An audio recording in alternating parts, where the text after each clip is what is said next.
Listo, Gustavo, todo tuyo. Arranco yo entonces. Sí, Sí, hola, por buenas favor. noches a todos. Gracias por la aceptación a esta invitación. Esta noche tenemos un webinar sobre el manejo de la artrofibrosis por reemplazo de rodilla. Nos tenemos a un gran invitado querido por la casa, por Venezuela, que es el doctor César Rocho de la hermana República de Colombia. César es fellowship en reemplazos articulares en la Universidad de Flinders, en Australia. Es coordinador del grupo de reemplazos articulares Los Cabos en Bogotá, Los Cobos, y es profesor asociado de rodilla en la Universidad del Bosque. Bienvenido, César. Le estaremos acompañando la doctora Sabrina García y el doctor Miguel Sánchez Otamendi como coordinador. La Policlínica Metropolitana, con su haber científico y académico, manteniendo esta línea de educación, nos da mucho placer unirnos y mantener este tipo de actividad. Sabrina, Miguel, si quieren decir algo antes de que nuestro invitado y yo deje de compartir para que él ponga su pantalla. Recuerden, antes de Bueno, que se olviden, si las preguntas son de la audiencia, son ustedes los principales. Nosotros tenemos algunas preguntas ya preparadas para el conferencista, tenemos un caso clínico, pero pregunten todo lo que quieran, que aquí todos estamos para aprender y cada día que decimos algo y leemos, siempre estamos consiguiendo cosas nuevas. Adelante, Sabrina, disculpa. doctor César, gracias por acompañarnos hoy y a todos los que están interesados siempre en la educación médica continua. Y bueno, vamos a aprovechar al máximo este tiempo para aprender. A todos ustedes, muchas gracias, a la Sociedad Médica, a la Policlínica Metropolitana, Gustavo, un hermano desde hace muchos años que nos conocemos y hemos compartido todo este tema. No sé si ya pueda compartir la pantalla, si les Sí, la parece. dejo. Ok, listo. Ya dejé, es tuyo. Ahí se ve ya. Sí, perfecto. Ok. Pues este es un tema que tiene mucha vigencia y específicamente más por las complicaciones que nosotros vemos con respecto a la cirugía de reemplazo articular. Y pues como definición de hablar de artrofibrosis en reemplazo total de rodilla, podríamos decir que es la proliferación excesiva del tejido cicatrizal y normalmente se produce es una remodelación excesiva de la matriz extracelular. Y lo que se presenta mucho más es la exposición y la producción de una gran cantidad de colágeno y proteoglicanos. Y pues es una de las complicaciones más temidas por nosotros, porque es la complicación que más puede atraer a los pacientes cuando empiezan a decir que es peor el remedio que la enfermedad. Los pacientes tratan de buscar una solución a sus problemas y específicamente en el caso de artrosis, y lo que se ven es una pérdida de la movilidad. Esta es una imagen histológica de lo que podemos estar viendo en algún momento que hicimos una histopatología y lo que vemos realmente es una mayor cantidad de producción de colágeno y de proteoglicanos y lo que se trata de evaluar es cuál es la diferencia a una fibrosis convencional. Y lo que se tiene establecido es que hay una transición acelerada de fibroblastos a miofibroblastos. Y estos a su vez van a tener una expresión aumentada de actina y una secreción elevada de psilociltransferasa. Y otra teoría, además de la proliferación excesiva, es que igualmente en la histología que estamos viendo estos pacientes, estamos viendo una infiltración de células inmunitarias, o sea que existe una teoría inmunológica porque las células que estamos encontrando en estas artrofibrosis son células principalmente macrófagos y linfocitos T, lo que lleva a una teoría inmune de este proceso proliferativo de fibrosis. La incidencia varía mucho en la literatura médica, no es tan infrecuente.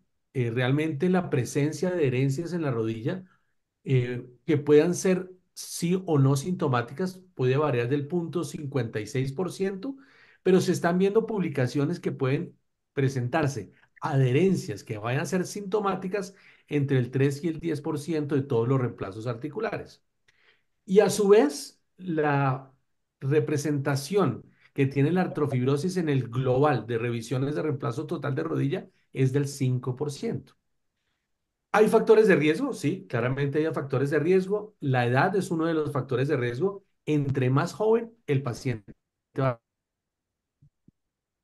a tener más posibilidad de tener artrofibrosis, pacientes menores de 60 años. Se ve mucho más frecuente en el sexo. Curiosamente, se ven pacientes que no tengan un índice de masa corporal elevado, sino más bien un índice de masa corporal menor de 20. Generalmente no son fumadores y tienen alguna relación con algunas enfermedades linfoproliferativas, como la contracción de Dupuytren, el síndrome de Ledderhose y el síndrome de Peyronie. Igualmente, pues tenemos que decir que casi todas pueden terminar en un reemplazo total de rodilla, en una revisión, un reemplazo total de rodilla. Y lo que hemos visto es que hace parte en un 12% de aquello que hemos denominado rodilla rígida, que es un espectro que lleva hasta una artrofibrosis en el 12% de los casos. Y algo que normalmente nosotros tenemos que tener mucha relación y son muchas de las preguntas que hacen los pacientes con respecto a estos 4 ítems. Uno de ellos es si realmente está relacionado con pacientes que tengan un umbral de dolor bajo, si están relacionadas con el retardo en el inicio de la fisioterapia, si el tipo de personalidad va a afectar o no y qué dice la evidencia con respecto a esto y si esto es una rodilla rígida. Voy a tratar en los próximos minutos de resolver estas 4 preguntas. Lo primero que hay que mencionar es que pacientes que puedan tener un umbral de dolor bajo y artrofibrosis no tienen una relación establecida claramente. Podemos ver en el gráfico el tipo de situación en donde pueda estar el estímulo y la hiperalgesia y el umbral de dolor normal versus el umbral de dolor bajo que pueda tener los pacientes.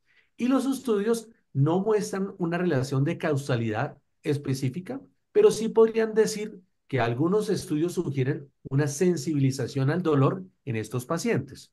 Esa sensibilización del dolor puede influir al final en los resultados clínicos y se tiene como ejemplo la artroscopia y específicamente en aquellas alteraciones articulares más en hombro que en rodilla, en donde pacientes que tengan una artrofibrosis y que tengan un umbral bajo van a ser peores los scores funcionales y esto podría tener alguna relación en pacientes que muestren osteoartrosis y que tengan igualmente un umbral bajo. Pero no está claramente establecida la relación entre el dolor y la artrofibrosis. Ahora, fisioterapia y artrofibrosis. Esto sí es claro, sí hay una relación. El inicio tardío de la rehabilitación sí tiene una influencia importantísima en la movilidad y el desarrollo de artrofibrosis luego de un reemplazo total de rodilla. Estos dos autores nos están hablando que la fisioterapia es la primera línea de defensa contra la artrofibrosis y la prevención y la educación preoperatoria, o sea, pacientes que deban entender que van a requerir un reemplazo articular. Finalmente, si tiene uno una educación preoperatoria, seguramente unida a una fisioterapia agresiva en el posoperatorio, van a tener una menor posibilidad de desarrollar esta patología. Ahora, el tipo de personalidad, porque nosotros somos muy dados a decir, es que esta señora es una señora muy ansiosa, esta señora tiene una personalidad tipo B, tiene una personalidad tipo C, que puede generar algún tipo de alteración. Tampoco existe una relación de causalidad, pero algunos estudios están sugiriendo que algunos rasgos de personalidad, por ejemplo, el estudio Mercurio, están mostrando que la ansiedad y el evitar el daño y la persistencia de una patología puede estar relacionado con un dolor residual e indirectamente, pues esto va a tocar y va a generar también la presencia posterior de una artrofibrosis. Otros estudios han demostrado que algunos rasgos de personalidad pueden influir específicamente en la satisfacción del resultado. Y esto está muy relacionado en personas ansiosas y personas menores a 60 años, que son personas que tienen una edad productiva importante y que por lo general están pensando que un reemplazo articular es una nueva rodilla y no están pensando que lo que estamos haciendo nosotros es una sustitución de una superficie, pero no un reemplazo de rodilla va a tener las mismas funciones que puede tener una rodilla convencional. Esto finalmente va a dar al traste con la movilidad y pues el impacto que va a generar esto con la artrofibrosis. Siguiente, pues claramente hay que tener una diferenciación entre artrofibrosis y rigidez de la rodilla. Son conceptos relacionados, pero son distintos.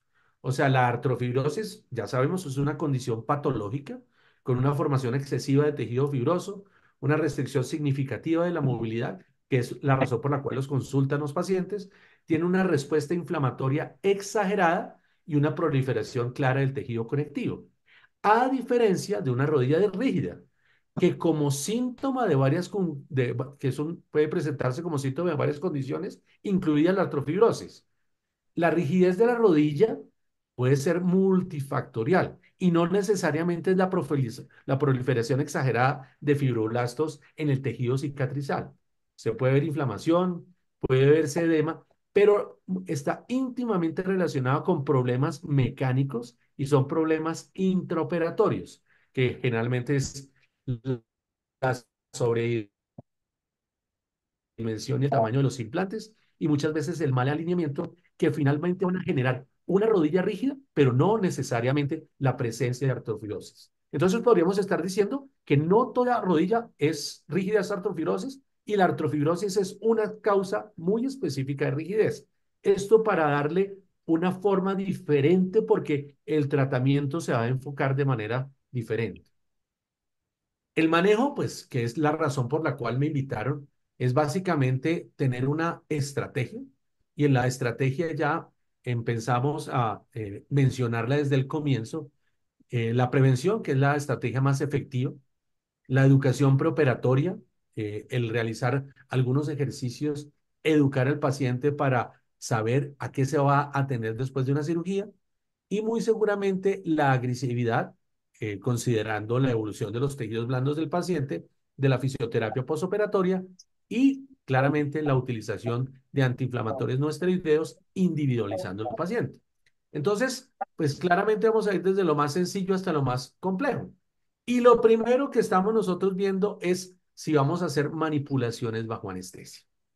Lo primero que pretendemos hacer cuando tratamos de aliviar una sintomatología que básicamente es una rigidez articular es tratar de hacer una movilización bajo anestesia. Pero esta no va a tener sino solamente una función cuando estamos tratando de hacer una movilización bajo anestesia antes de los 3 meses de la cirugía. Posterior a esta movilización bajo anestesia, lo que estamos nosotros es tratando de ver que por lo general es efectiva para mejorar el arco de movilidad y los estudios están mostrando que mejora el arco de movilidad y pueden mejorar hasta el 38,4 grados en algunos estudios y lo que está mostrando que es de las intervenciones que necesita un paciente que va a ser llevado a anestesia es la que mejor tasa de éxito significativa tiene y la que menos complicaciones puede presentarse. Claramente sí hay que establecer unos límites en tiempo, porque los límites en tiempo son fundamentales para el establecimiento o no de ese depósito de material coloide que se produce en la artrofibrosis, que finalmente va a impedir después de los 3 meses la posibilidad de cualquier tipo de movilización. Ahora, es muy dado tratar de utilizar métodos igualmente menos invasivos y pueden ser combinados. Generalmente la liberación artroscópica de adherencias son procedimientos que se indican cuando los pacientes no responden a la movilización bajo anestesia. Y normalmente se debe realizar después de los 3 meses de haber realizado el reemplazo articular. Casi siempre se debe hacer una liberación combinada con una movilización bajo anestesia y a su vez, como en la movilización, los estudios han demostrado una mejoría del arco de movilidad un poco menor de 36,2 grados. Es muy útil en pacientes que tienen una pérdida significativa de la flexión y es menos útil en pacientes que tienen una pérdida de la extensión. Como es un procedimiento quirúrgico y es un procedimiento quirúrgico que puede ser un procedimiento largo, a pesar de ser un procedimiento mínimamente invasivo, pues tiene los riesgos de los procedimientos extensos, que es la infección del sitio operatorio, infecciones del sitio operatorio y además un procedimiento más articular que por obvias razones va a llevar también a más presencia de adherencias. Esto es lo que se ve, este es un paciente nuestro en donde logramos una movilidad posterior a una lisis de artroscopia y realmente uno ve una mejoría fundamental, pero pues no, sigue, no deja de ser un procedimiento intraoperatorio que al final va a tener también la posibilidad de hacer adherencias. ¿Qué utilizamos? Y esto es algo que venimos haciendo, no utilizamos bloqueos regionales, digamos, bloqueos que vayan a ser epidurales o espinales, sino tratamos de utilizar bloqueos regionales del plejo lumbosacro. Este bloqueo regional del plejo lumbosacro, con una estimulación que se realiza con una aguja que permite la realización de esto, nos permite identificar, o específicamente el anestesiólogo, la raíz nerviosa que va a bloquear y con el electroestimulador y algunas veces con la utilización del ecógrafo puede llegar a la raíz que puede tener incidencia en el manejo del dermatoma sensitivo o motor que vaya a presentar el paciente y que requiera nuestra movilización.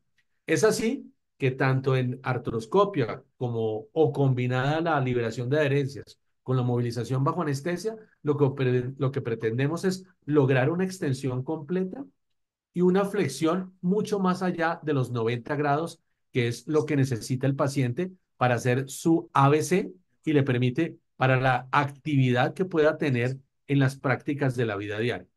La flexión de la cadera con la flexión de la rodilla nos va a facilitar en el movimiento de la movilización bajo anestesia lograr la flexión deseada que muchas veces no se logra cuando solamente estamos colocando la pierna fuera de la camilla sin hacer la movilización completa. Yo creo que la combinación de la flexión de cadera con flexión de la rodilla nos permite mejorar esa movilidad posoperatoria. Claramente, pues cuando estamos haciendo procedimientos que no son extremadamente invasivos, yo creo que ese manejo debe ser individualizado y hay que considerar la severidad de la rigidez, el tiempo de cirugía inicial. Es claro que si yo tengo un paciente con una artrofibrosis y ese paciente tiene más de 6 meses postoperatorio, las posibilidades de manejo menos invasivo, como la lisis de adherencia o la movilización bajo anestesia, ya van a ser muy difíciles, pero sí podemos considerar que menos de 3 meses es el límite fundamental para poder hacer una movilización y después de 3 meses, si fracasó nuestra movilización bajo anestesia, es una indicación la realización de artrolisis con la utilización de estas liberaciones de adherencias intraarticulares mediante artroscopio. El enfoque pues debe ser escalonado, claramente debe ser personalizado y pues siempre hay que tener en cuenta desde el comienzo las medidas preventivas y progresivas que se requieren para los pacientes. En casos ya severos, y esto es algo que nos raya la cabeza y nos toca la cabeza, porque desafortunadamente en nuestros sistemas de salud los pacientes no tienen una adecuada posibilidad de ingresar a un servicio de fisioterapia eficiente, no tienen la adecuada posibilidad de volver rápido después del postoperatorio, y pues en casos severos en donde ya está una artrofibrosis instaurada y la proliferación del colágeno y ese tejido coloide que se presenta en las matrices extracelulares, pues llevan a una artrofibrosis ya establecida. Y se debe pensar en una cirugía de revisión cuando no hay respuesta a los dos anteriores procedimientos que estábamos tratando de realizar. Fundamentalmente lo que queremos es mejorar el arco de movilidad. Y los resultados clínicos podrían ser, en este caso, a pesar de que estamos haciendo una liberación masiva de toda la fibrosis, podrían complementarse con movilización bajo anestesia y posteriormente con mayor lisis, porque igualmente es un procedimiento que va a generar mayor número de adherencias intraoperatorias. Si yo debo hacer y si yo debo pensar que es un paciente que debo hacer una liberación de adherencias masiva, seguramente los ligamentos colaterales se van a ver afectados. Y estos ligamentos colaterales que van a estar retraídos y muy tensos, seguramente se van en el momento de la cirugía porque se necesita una mejor movilidad. Y por eso es mandatorio pensar en que la alta constricción, y en este caso una bisagra, por la liberación extensa, sería el implante de elección en una artrofibrosis ya instaurada. Algunos, y en algunos casos, se puede acompañar de irradiación a bajas dosis como coadyuvante al procedimiento que estamos haciendo. Ya cuando pensamos en el procedimiento quirúrgico, pues obviamente nuestro paciente irá bajo anestesia, con un bloqueo regional. Esa es la imagen preoperatoria. Eh, Clásicamente estamos viendo normalmente un paciente, que es lo que más le preocupa a uno, que no se ve en la radiografía una malposición, no se ve en la radiografía un tema muy grosero de mal rotación de los componentes, pero ya puede uno empezar a evidenciar signos de contracturas infrapatelares. En este caso, la presencia de una patela baja lo hace uno pensar que presenta una contractura infrapatelar, y esta contractura infrapatelar lo lleva a uno a pensar que es una artrofibrosis ya instaurada. En este caso, pues estamos viendo la imagen, el paciente, y estamos viendo el video del paciente con la deformidad en flexión que tiene la rodilla y la poca flexión que tiene también. Entonces, tiene una deformidad en flexión de por lo menos unos 25 a 30 grados, y fuera de eso no logra una flexión adecuada.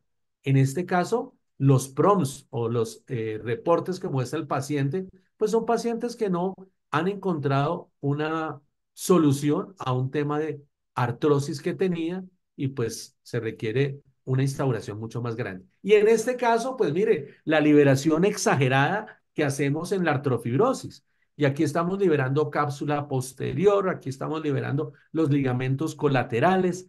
No nos importa el gap en flexión en extensión en este caso, pero sí se necesita hacer la liberación que sea necesaria para permitir que este implante vaya a tener una movilidad adecuada. Y por este caso, mi recomendación es la utilización de una bisagra rotacional como el componente o el instrumento de elección en aquellos casos de artrofibrosis severa que requiera de nuestra competencia para tratar de aliviar una sintomatología como esta.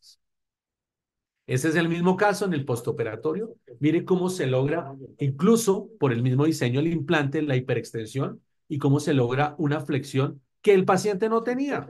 Entonces, pues el paciente va a estar muy complacido con el procedimiento quirúrgico que realizamos, pero ojo que nosotros no somos dioses, y muchas veces si yo tengo un paciente que tiene una predisposición a la realización de adherencias interarticulares, seguramente va a requerir otro procedimiento quirúrgico, o no va a tener la misma movilidad, porque claramente se va a perder parte de la movilidad que se obtuvo intraoperatoriamente o en el postoperatorio inmediato, y se va a perder algo. Pero pues nosotros estamos haciendo lo que más podemos tener en nuestras manos para recuperar la movilidad de la rodilla.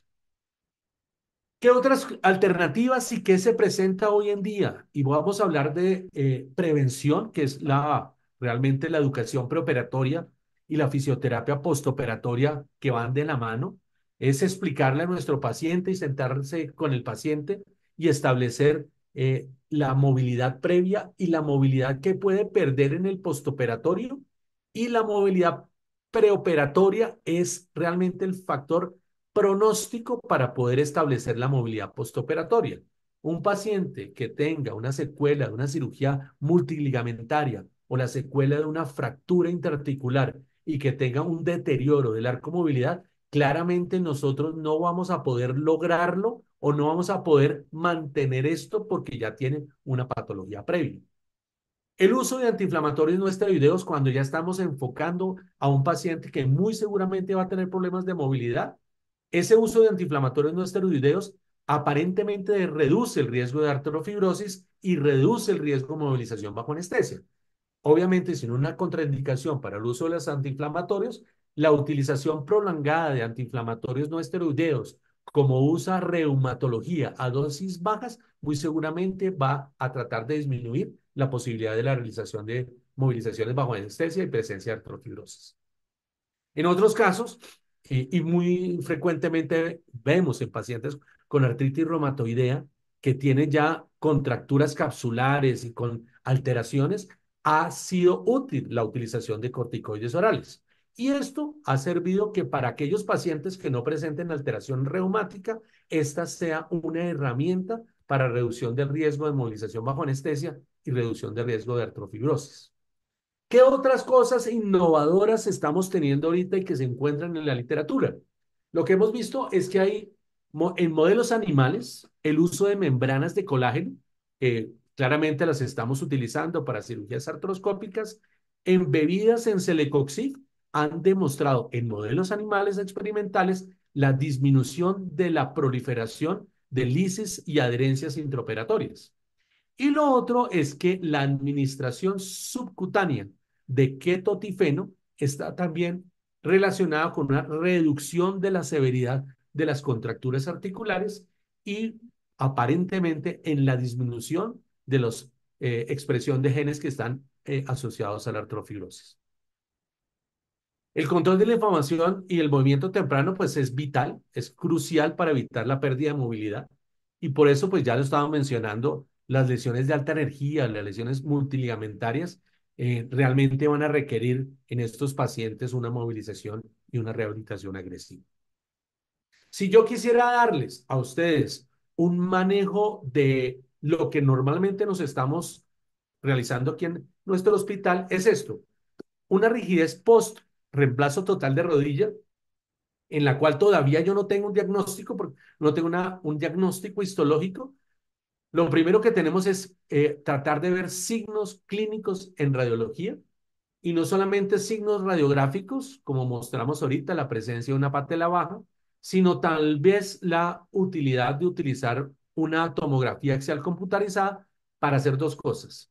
Una, para evidenciar como en el brazo izquierdo errores técnicos evidentes. La radiografía convencional no me va a permitir establecer malos alineamientos rotacionales. Y en estos casos, pues no hay otra alternativa que pensar en una revisión de reemplazo total de rodilla, porque lo que se está presentando es una rigidez postoperatoria, pero por errores técnicos de mal alineamiento.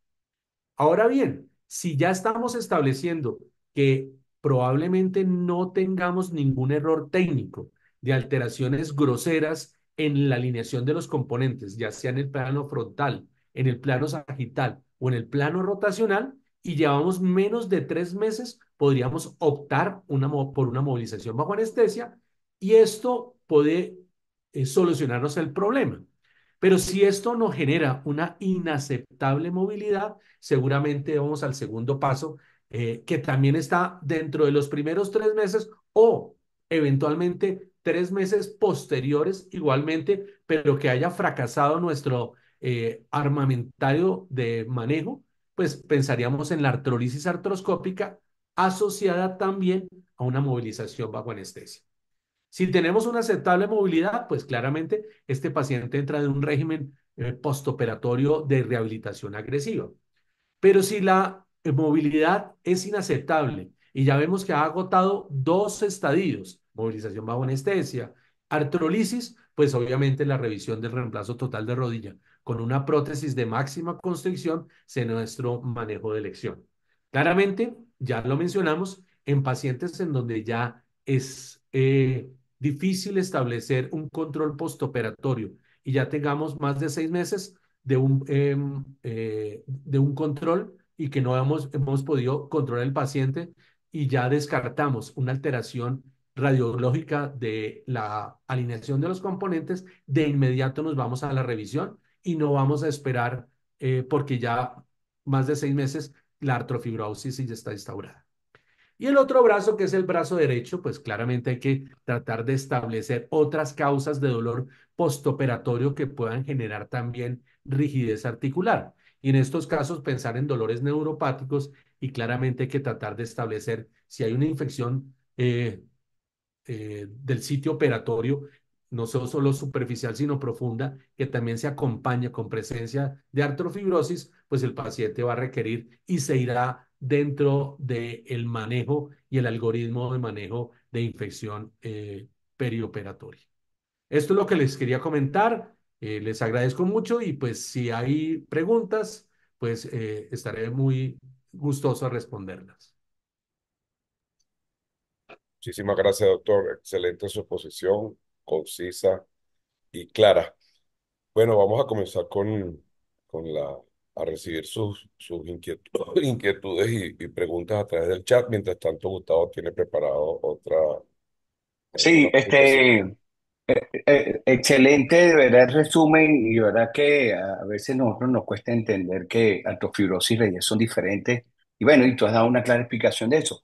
Yo te quisiera preguntar, César, ¿cómo tú manejas, César Rocha, el hombre duro de la rodilla de Colombia, tu postoperatorio de rodilla? O sea, porque a veces tú no sabes quién va a hacer la artrofibrosis y quién no. No sé si tienes un cuestionario en el preoperatorio con el volumen y el sistema de salud que tiene el gobierno colombiano, te dé tiempo a conversar con los pacientes, si tienes un personal, por favor, César, eso, eso sobre la marcha y sobre la misma pregunta de la educación preoperatoria, si tú infiltras a tu paciente y si en cuánto tiempo haces rehabilitación, ya lo dijiste que es inmediato, pero ahí tenemos grupos que a veces la rodilla, si le hace una rehabilitación inmediata muy exagerada, puede también irte y llevarte a rigidez temprana por dolor. Acláranos eso mientras vamos Sí. esperando más preguntas del chat. Yo lo que creo es que uno debe tener la escala funcional que cada hospital quiera utilizar. La escala funcional puede ser una escala de Oxford o una escala actualizada como la KOOS o KWS de reemplazos articulares. Esto le dice a uno realmente cómo es la funcionalidad previa. Estos pacientes que tienen una limitación previa con scores funcionales muy bajos son los pacientes que uno tiene que educar más, porque estas escalas funcionales bajas le van a decir a usted, hombre, pilas que va a tener usted un problema postoperatorio. Y en esos casos uno siempre tiene que estar pendiente de la posibilidad o no de tener mayor tiempo de explicarle al paciente lo que se tiene que pensar.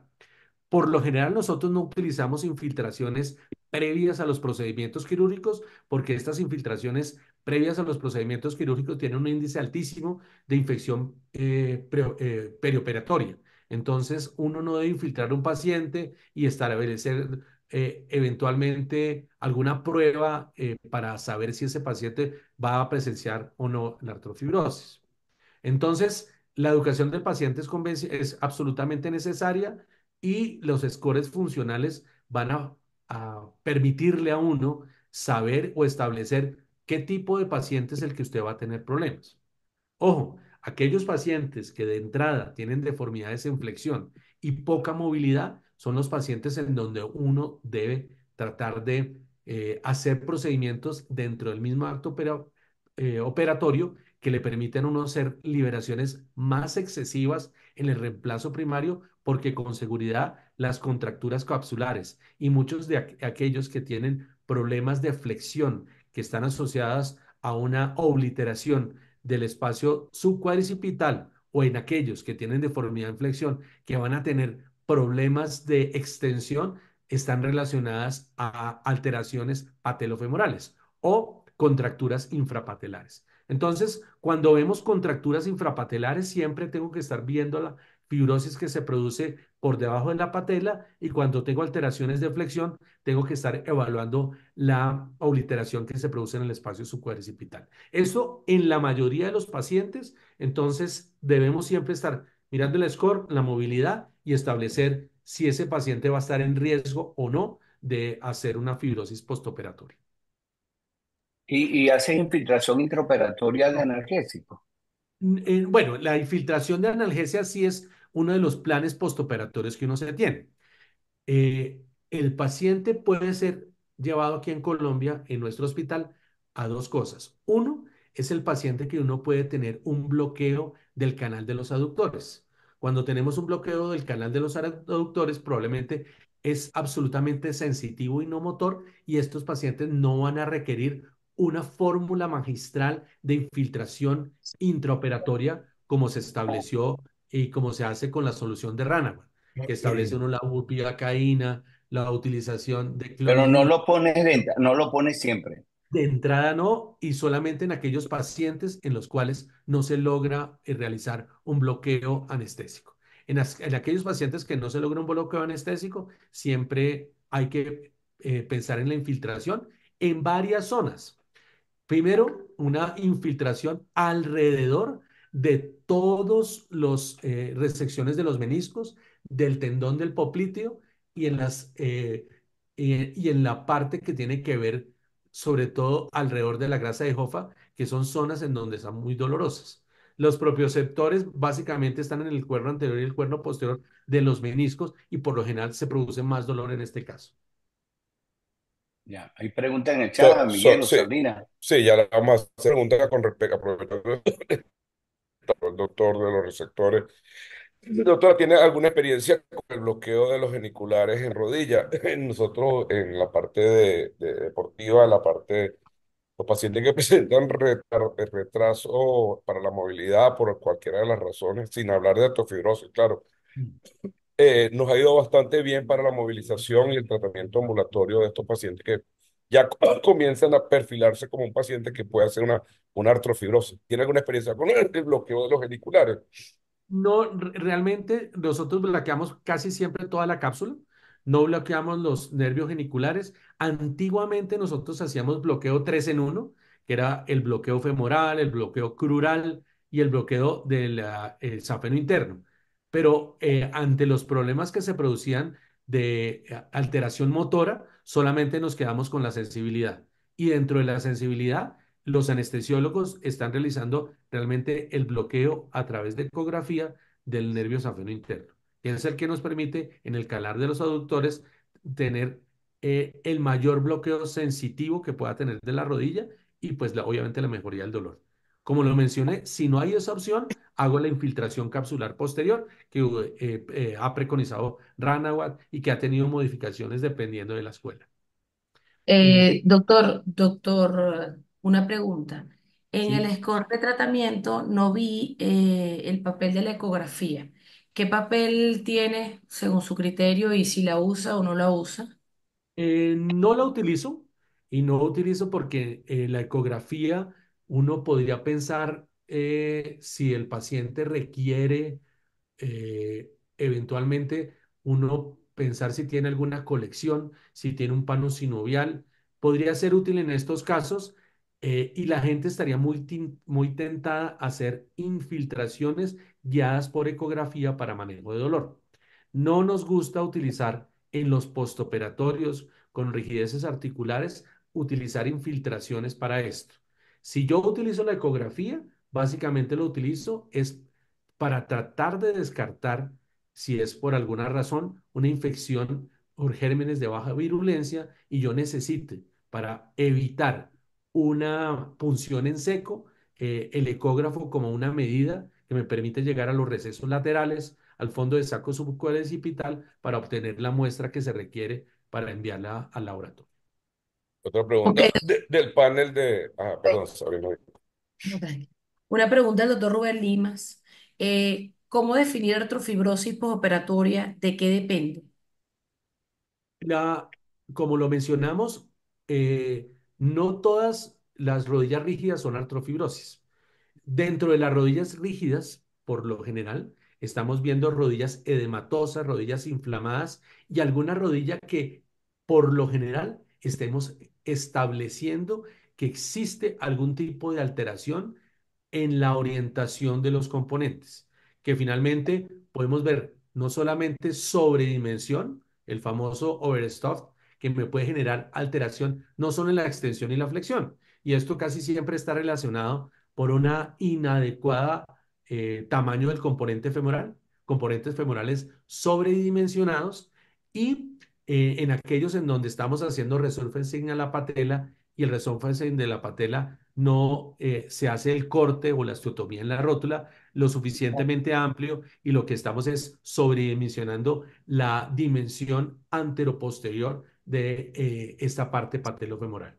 Si yo descarto que no tengo ningún tipo de alteración en la alineación y rotacionalmente, yo ya estoy descartando la parte de rodilla rígida y ya estoy pensando en la posibilidad de artrofibrosis como el fenómeno que tiene sus factores predisponentes, como los mostré, y empiezo a establecer si estos fenómenos y factores predisponentes son los que van a tratar de expresar la artrofibrosis postoperatoria en los pacientes. Primero descarto la alteración de los componentes y luego sí empiezo a mirar si es un Mm. paciente masculino, si es un paciente menor de 60 años, si tiene un índice de masa corporal menos de 20, si vemos que es un paciente que no es fumador y seguramente es algún paciente que tiene un umbral bajo de dolor y tiene cierto tipo de alteración a pesar de que no hay una relación causa-efecto de depresión y alteraciones que no están de acuerdo o no están pensando que el futuro de un reemplazo articular sea lo que el paciente esté esperando. Eso básicamente es para tratar de descartar y ya cuando la artrofibrosis está establecida, muy seguramente cuando estemos haciendo la artrólisis artroscópica y estemos haciendo la biopsia de esa fibrosis, vamos a ver el gran depósito de matriz extracelular y el gran depósito de colágeno que le hace a uno el diagnóstico más certero e histológico de artrofibrosis. Excelente. Una pregunta interesante del doctor Ferreira. Él habla o pregunta sobre la evidencia de la fisiatría preoperatoria como un factor que influya en el curso en la aparición de esta patología. Y en la misma pregunta hace otra que me parece interesante, sobre todo para todo el panel. Si el tipo de abordaje influye en la incidencia de artrofibrosis, él habla del MIPASTO, por ejemplo. Entonces, es una doble pregunta que me parece interesante para desarrollar. Pues de acuerdo a lo que mencionamos, sí es clave que la primera línea o sea, la primera línea es la que le permite a uno ser más efectivo en la prevención. Y pues la prevención sí yo creo que es fundamental. En aquellos casos en donde uno sabe que eventualmente va a tener inconvenientes, pues la educación preoperatoria es la que le va a decir a usted como primera línea lo que va a pasar después. Y eso, pues uno lo puede establecer también con el arco de movilidad preoperatorio que uno ya debe estar diciendo, la estrategia que yo tengo que tener en este paciente va de la mano de lo que va a ocurrir. Y si yo tengo un arco de movilidad que previamente está disminuido, pues eso también me va a dar lineamientos para el tipo de abordaje de la rodilla que yo vaya a realizar. Ejemplo, si yo tengo una rodilla con una patela ínfera por alguna razón, pues estoy seguro que el abordaje va a ser diferente. Y en aquellos casos en primaria, uno debería ya pensar que el abordaje va a ser una osteotomía de la tuberosidad anterior de la tibia para poderlo levantar. Pero no está relacionada con la utilización de si es un abordaje para patelar medial, si es un midvasto, si es un subvasto o en aquellas rodillas valgas en donde usted lo vaya a abordar lateralmente. Sí me da pronóstico el arco de movilidad previo y la presencia radiográfica de una patela baja, porque esta es una de las indicaciones de hacer una osteotomía de la tuberosidad anterior de manera primaria y no por una revisión. Doctor, Ajá, Sabrina, adelante, ajá, sí. una pregunta al doctor Pesantes. ¿Cuál es su secuencia en la fibrólisis artroscópica? Eh, Paso a paso. Normalmente en las artrolisis artroscópicas es muy difícil porque el paciente no tiene flexión de la rodilla.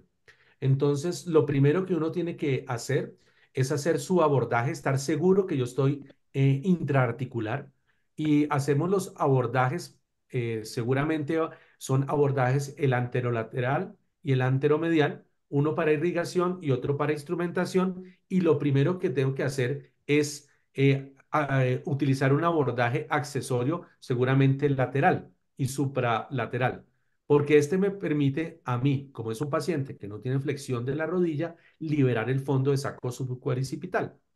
Esta manera de hacer este abordaje me permite con el shaver, a través del abordaje superior y lateral, llegar hasta el músculo lleno articulares y poder establecer que llego hasta ese fondo de saco subcuadricipital y estamos seguros de que este fondo de saco, cuando ya lo libero y estoy viendo ese músculo lleno articulares, me va a permitir flexión de la rodilla. Una vez hecho esto, ya puedo hacer la liberación de las goteras, tanto medial como lateral, y posteriormente el último de ellos es la parte anterior, que generalmente existe una brida y es la contractura infrapatelar que me está impidiendo la movilización y la excursión normal de la rótula. Ese sería mi enfoque cuando estoy haciendo artrolisis artroscópica. Pero aprovechando que estás sobre esa misma pregunta, Cecita, si tú tienes un paciente con postoperatorio de rodilla y una falta de extensión postoperatoria, ¿a eso le entra un artroscopio? ¿Cómo llega a la parte posterior? No, a ¿O la tienes parte que ya posterior es es... muy difícil llegar. O sea, solamente puedo estar en la parte anterior, ¿sí? Uno podría eventualmente, cuando uno está haciendo una, por ejemplo, una corrección de una esquina posteromedial o posterolateral, perdón, uno podría eventualmente utilizar abordajes posteriores para liberar posterior. Pero realmente por el mismo implante es muy difícil llegar hasta esa parte posterior. Y como lo que se trata de liberar es arriba y abajo de la rótula, pues el fondo de saco cuadricipital le sirve a uno para liberar, para permitir la flexión, posteriormente los goteras y por último la contractura infrapatelar que se produce por la artrofibrosis anterior. Llegar atrás, podría uno utilizarlo, pero realmente artroscópicamente es muy difícil llegar hasta el espacio posterior en una artroscopia convencional. creo que hay una pregunta ahí, Sabrina o Miguel, Ajá, del doctor Delfilio eh, Martínez de el República doctor Dominicana. Martínez Ya me escribió pregunta, por el interno el doctor. Me dijo que intento sí, centrar al ¿en paciente a qué, No, que todo cirugía. venezolano ajá, lo tiene renegreado, weón. Sí, en qué sí. tiempo decides entrar al paciente a cirugía después del reemplazo por una fisioterapia fallida? Claro, el punto claro son los 3 meses postoperatorios. O sea, si yo veo que estoy dentro de los 3 meses postoperatorios, llámese usted, al segundo mes postoperatorio veo que el paciente no ha logrado probablemente la movilidad que yo espero, este paciente lo lleva a una movilización bajo anestesia. Estos pacientes con seguridad van a mejorar de manera sustancial porque son aquellos pacientes que van a tener una limitación en la extensión y seguramente están llegando a los 90 grados, pero para nosotros no es un paciente todavía óptimo la fisioterapia. Entonces ese paciente con plena seguridad le digo, mire, no hemos logrado a los 2 meses posoperatorio esto, nos vamos con la fisioterapia. El tema es cuando nosotros empezamos a ser condescendientes y empezamos a decir, no, esto en un mes vas a estar bien. No, ármense de valor de volver a hablar con el paciente y llévenlo a cirugía para hacer la movilización bajo anestesia. Lo que sí no estamos haciendo, y es algo que está establecido en la literatura, es lo que están mencionando de hacer liberaciones y tratar de mantener los componentes. El problema es grande cuando estamos haciendo liberaciones y mantenemos los mismos componentes, que eso sería una lisis abierta. Y muchas veces lo que se pretende es retirar el inserto de polietileno, hacer una liberación amplia de la fibrosis posterior, liberación del fondo de saco subcuadricipital, de las goteras, pero se vuelve a colocar el polietileno. Inconveniente es que ya hay una contractura capsular posterior y una retracción de los ligamentos, no solamente el tendón rotuliano, sino los colaterales. En este caso, como les mencioné, si voy a llevar un paciente a cirugía y voy a tratar de hacer el procedimiento de una vez, pienso enfocarlo como una revisión. Y son estos pacientes que llevan más de 6 meses posoperatorios o mucho tiempo más, dependiendo de lo que estemos haciendo, y que requieren una liberación formal, como les mencioné, con la utilización de un implante que le permita una estabilidad completa. Otra pregunta, el doctor Argenis Aular, lo mencionó usted, pero para que se lo recuerde, ¿algún tratamiento farmacológico para la artrofibrosis? Sí, básicamente tenemos que ir desde lo más sencillo hasta lo más complejo. Lo más sencillo es que los antiinflamatorios no esteroideos siguen siendo una herramienta importante para evitar las adherencias. Estos son inhibidores de la ciclooxigenasa 2. Todos los COX-2 han demostrado tener cierto tipo de manejo en cuanto a la lisis y este mismo antiinflamatorio, por su nombre antiinflamatorio y la inhibición de la ciclooxigenasa, pues está también tratando de evitar una inflamación y una cicatrización. Por tal motivo, los antiinflamatorios no esteroideos COX-2 siguen siendo útiles en aquellos pacientes que van a tener inconvenientes. A dosis bajas y en pacientes que tengan función renal y función gástrica adecuada son útiles. Siguiente, la posibilidad de utilizar corticosteroides orales. Eh, También nos sirve la utilización de hidrocortisona a dosis bajas, nos permite también disminuir la posibilidad de liberación de adherencias intraoperatorias. Y ya más adelante, pues uno podría pensar en la utilización de algún tipo de medicamento utilizado intraarticularmente. Y lo mencionamos, las membranas de colágeno embebidas en celecoxib han demostrado en estudios animales una disminución significativa del número de adherencias intraoperatorias. Y el ketotifeno, que ha sido también utilizado en forma de antiinflamatorio, ya sea endovenoso, pero en este caso la utilización de ketotifeno subcutáneo ha disminuido también la proliferación de las adherencias intraoperatorias y aparentemente tiene algo que ver con la disminución en la expresión de genes que van a llevar a la proliferación de fibroblastos. Sí, Quiero, sobre la misma marcha, después que haces la fibrinolisis, ¿qué medicamento le pone? ¿Corticosteroide? Pregunta el doctor Pesante. No me gusta utilizar corticosteroides intraoperatoriamente, porque los corticosteroides de todas maneras van a tener algún efecto antiinflamatorio muy potente y esto va a generar eventualmente en un paciente que puede tener una posibilidad de una infección perioperatoria, prefiero no utilizarlos en el momento en que estoy realizando la artroscopia. Probablemente si baja la sinovitis en la tercera o cuarta semana y se requiera la utilización de triamcinolona, podríamos utilizar triamcinolona o cualquier otro corticoide de uso intraarticular para tratar de disminuir esa inflamación, pero no me gusta en el periodo exacto hacerlo. Disculpe, doctor, una pregunta. ¿El papel del ácido tranexámico lo utiliza intraarticular, endovenoso o ninguna de las dos? Lo usamos de rutina y lo usamos de rutina básicamente para disminuir el sangrado postoperatorio y el requerimiento de transfusiones en el proceso del postoperatorio. Y está establecido desde hace 10 años el uso de un protocolo de ácido tranexámico que en nuestra forma de hacerlo, el protocolo es 1 gramo en la inducción anestésica o anterior a la inducción anestésica, que por lo general son 30 minutos a 1 hora antes de la cirugía, otro gramo endovenoso 3 horas después de la cirugía y otro gramo endovenoso 12 horas después de la cirugía.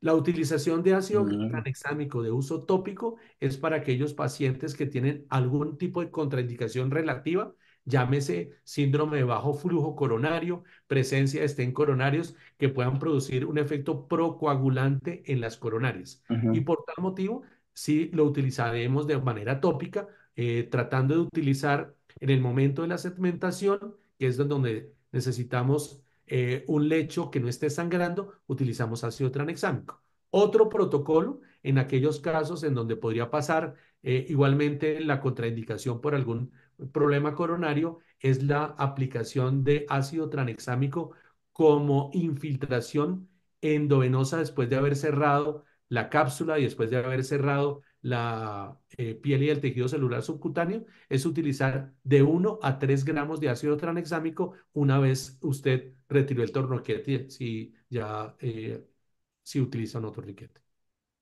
un punto U- que ah, debería resaltar, el ketotifeno no actúa como antihistamínico. O sea, ahí su función o su papel en esta patología nos hace entender que esta patología es bien compleja, que todo lo que el sistema inmunológico está involucrado es realmente difícil.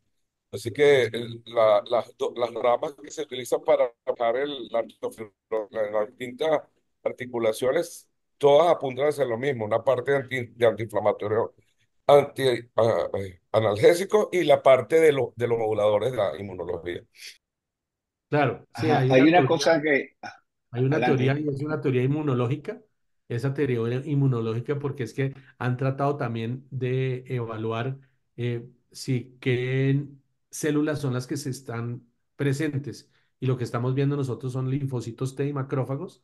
Y esa es la teoría inmunológica que uno podría tener de el desarrollo de la artrofibrosis. El Saditen, que es el ketotifeno que nosotros tenemos, pues lo Ujú. utilizamos para hipersensibilidad en algunos pacientes que pues tienen otra patología diferente. Para la tos, Ah, para la tos. mira una pregunta, César, y la pregunta del doctor Elido Pérez. Tú decidiste hacer, ahorita el mensaje fue claro, si vas a hacer una revisión de una prótesis, de una vez te vas con una bisagra. ¿Es así?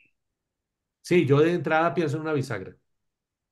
O sea, no es vamos a ver, vamos a quitar la adherencia y está No, no, bien no. posicionada la No. prótesis, no, de una vez bisagra. Es que el tema es ese. Si yo seguí en un paciente que ha sido muy juicioso, movilización bajo anestesia o artrolisis, pues uno puede no necesariamente decir, Mm. vamos primero una después de la otra, porque muchas veces los tiempos no los da. Y aquí, para nosotros en Latinoamérica, el acceder a los servicios de salud no es fácil. Entonces, si a mí me llega un paciente al octavo, noveno mes postoperatorio y tengo un arco de movilidad que no me agrada a mí y obviamente pues no le agrada al paciente, pues yo no voy a tratar de hacer una movilización bajo anestesia, sino de una vez ya pienso hacer una revisión, porque de entrada yo pienso que una movilización bajo anestesia no le va a servir y un análisis de adherencias por artroscopia tampoco le va a servir. Pero si está dentro de los tiempos del tercer mes, incluso, pues uno puede negociar con el paciente. Estoy en el cuarto mes postoperatorio, pues no quiero decir que eventualmente sea un paciente que pueda con una movilización bajo anestesia lograrlo. Lo que sí no debo hacer es tratar de pensar que al sexto mes todavía puede hacer una liberación bajo anestesia, una movilización o una liberación de adherencia. Hay una pregunta del doctor Francisco Greco que es interesante también. Él plantea el diferencial entre el síndrome doloroso regional complejo y la artrofibrosis, que pareciera tener un límite a veces difícil de definir. Si puede reforzarnos una vez más, sé que lo dijo en la charla, pero si puede reforzarnos una vez más esa idea que Claro. creo Y eso que está vale la pena. dentro de lo que les mostré del algoritmo, en donde yo ya, el brazo más derecho del algoritmo estaba el síndrome regional complejo. Yo ya vi que este paciente seguramente va a tener es una alodinia y ya va a tener un síndrome instaurado que muy seguramente no va a tener algo similar a una artrofibrosis y similar a una rodilla rígida, pero no se presenta con la misma alteración de movilidad porque la movilidad de los pacientes que tienen artrofibrosis, es decir, estos pacientes tienen pérdida de la movilidad, pero no tienen dolor, ¿sí? Su síntoma cardinal en las artrofibrosis es que son pacientes que pueden caminar, pero caminan espantoso y empiezan a tener dolores en la cadera, dolores en la columna, dolores en el Aquiles, porque no pueden hacer extensión de la rodilla. A diferencia del dolor neuropático, que ese sí está muy relacionado con el síndrome doloroso regional complejo y ese sí Ujú. necesita de una mayor presencia de bloqueos regionales que le permitan a uno quitar esa vía aferente de dolor, que es lo que está generando el problema. Que si se puede presentar un síndrome regional complejo con artrofibrosis, claro que sí. Que si se puede presentar una rodilla con un síndrome regional complejo, claro que sí. Pero la manifestación fundamental es la presencia de dolor y no la pérdida de movilidad, que es lo que más característico presenta el paciente que tiene artrofibrosis. Sí. Quería aprovechar, hay dos cosas y lo era así como en todos lados. Paciente depresivo, llegó un paciente depresivo a tu consulta, o un paciente catastrófico, ¿lo opera o no lo opera? ¿Qué le hace? Manejo corto y preciso. El tema es difícil de establecer porque si uno le hace un test de esfera mental, ese test de esfera mental muy seguramente va a salir con un score que va a ser negativo para un reemplazo articular. Y es la manera más política y lujosa de poderle decir al paciente, yo no voy a tener buen resultado con usted. Entonces, estos scores de esfera mental le dicen a usted claramente, mire, usted tiene un score en donde nosotros no recomendamos hacer un reemplazo articular. Y hoy en día uno debería tener en su consultorio un test de esfera mental que le puede estar diciendo a usted si ese paciente va a tener una adherencia al tratamiento o no. Ese mismo le está diciendo a usted a un paciente que tenga una demencia presenil, ¿sí? Apenas está Claro. teniendo una cosa, es lo mismo. Entonces, la esfera mental le está diciendo también a usted que ese paciente no va a ser un paciente que va a tener el seguimiento que uno espera. Entonces, en esos pacientes ansiosos, con un tipo de personalidad, les sugiero utilizar un test de esfera mental que hoy en día se utilizan mucho más para poder decirles de manera elegante y diplomática que no voy a poner mis manos encima de su rodilla porque estoy seguro que no voy a tener un manejo adecuado. Gustavo los tiene, pero para uso personal. O también mandarle una consulta con psiquiatría. ¿Ya? El problema es que la consulta en psiquiatría va a ser El psiquiatra insuficiente. dice que lo opere, claro. Y porque el test insuficiente le va a decir es que la causa del dolor es la rodilla.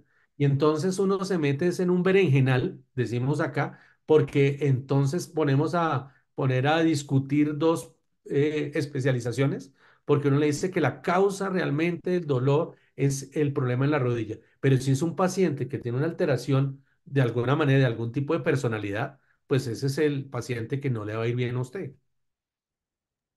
Y pues Excelente. obviamente a él tampoco. ¿Tienes el caso para Ah, hay, presentar, Gustavo? sí, hay una pregunta más y te la digo porque lo he visto con mucha frecuencia y tú más, por supuesto, por el volumen de pacientes que tiene. Pacientes con malposición de componente y buena función. O sea, ¿con qué frecuencia ves tú eso? Con frecuencia lo vemos y son pacientes que tienen una orientación anormal del componente femoral y tibial, tienen una muy buena flextensión, pero a esos pacientes se les luxa la rótula. Entonces uno hace un TAC, Ok. ¿sí? Hace un TAC y uno ve ese componente femoral mal rotado y por ende el componente tibial. Y le dicen, doctor, es que yo puedo caminar porque a mí se me quitó el dolor. Pues me aguanto que se me salga la rótula, pero pues yo me la puedo acomodar. Ese es el más frecuente, ¿sí? Otra cosa es que es Ok. ese paciente que no tiene síntomas, pero eventualmente puede tener una fractura de la patela por las veces que se ha luxado. Pero estos pacientes sí uno los ve. Son pacientes que tienen muy buena función tibiofemoral, pero no una muy buena función patelofemoral. Vale. Pero no sé, Miguel, podemos ya cerrar, ya, Ok, está yo, bien. cónchale, ha estado muy bien todo y la información que ha presentado César, de verdad te agradecemos por tu espacio, tu tiempo. Saludos a tu familia, de verdad que me imagino que a ti te de cada rato, pero una vez más, te tenemos guardado tu roncito diplomático, como Eso, siempre nosotros eso. aquí. Aquí se Eso recibe sí va. y el correo si no lo han acabado, así que aquí se recibe. Dale, No, no, a Miguelito, para ustedes. que cierre. Bueno, César, unas no, Gracias, palabras. doctor. muchísimas gracias, doctor César. Estuvo espectacular su exposición concreta, concisa, dio pie a buena discusión. Igual a la doctora Sabina García, al doctor Gustavo García Rangel. Vamos a recordarles a todos los participantes que esta pequeña charla estará grabada y estará colgada en la página de la Policlínica para que revisen toda la información Y que Sociedad consideren Médica de pertinente la Policlínica. Ujú. de la sociedad médica. Exactamente. Y ahí pueden revisar toda la información, está en la identificación del doctor y cualquier cosa se comunica con nosotros. Muy agradecido a todos por la participación, gracias a la Sociedad Médica Policlínica Metropolitana, siempre en pro de la discusión científica y del crecimiento científico. Bueno, Gustavo, termina tu por favor. No, no, que te mire a Cecita, puedes decir tus palabritas y No, bueno, no, a ustedes por aguantarme en este momento en la noche. A Gustavo, como siempre, mi hermano, eh, nos conocemos desde hace mucho tiempo y pues en lo que yo pueda ser útil, pues yo bueno, gracias, siempre ¿verdad? estoy muy complacido de compartir con ustedes experiencias y si podemos tener casos clínicos, pues pensé que estábamos a hacer un caso clínico, pero no sé si el tiempo ya nos agotó, pero pues bienvenido cuando ustedes quieran hacer una discusión con mucho gusto. a mi No, amigo no, vamos Rubén, a seguir contando contigo y a Rubén Lima y que se vieron y no, no, ahorita Rubén, en... también un saludo a ustedes también, a Delfilio, que también está por ahí, también al negro, lo queremos mucho también por acá, así que eh, Hermano, como amor de siempre. eso, muy bien. Así que no, yo estoy a sus órdenes en el momento que ustedes lo quieran. Gracias, hermano, de verdad. Bueno, Bueno, agradecidos a todos. Recuerda que lo dijo el doctor Miguel Sánchez, colgado en la página de PC, de Policlínica Metropolitana Sociedad Médica. Busquen webinares y ahí van a estar, por supuesto. Gracias, César, de verdad, por esa extraordinaria no, con mucho información. gusto. Nos Gracias, aclaraste doctor. muchas dudas. Que tengan buenas noches. Si no hablamos antes, feliz Navidad y feliz año. Gracias, Chao. Sociedad Médica. Gracias. Gracias al equipo técnico, al pana que, de verdad, que ha aprendido de esta cosa. ¿Cómo se Señor llama? Pulgar, señor Pulgar. El pulgar, Al pulgar. señor Buenas Pulgar. noches a todos. Buenas noches. Gracias. Chao, hasta luego, feliz Chao, noche. Cecita. Chao, saludos, Gustavito, Gracias, cuídate. doctor. Muchas Sí. gracias. Chao, Gracias. Miguel.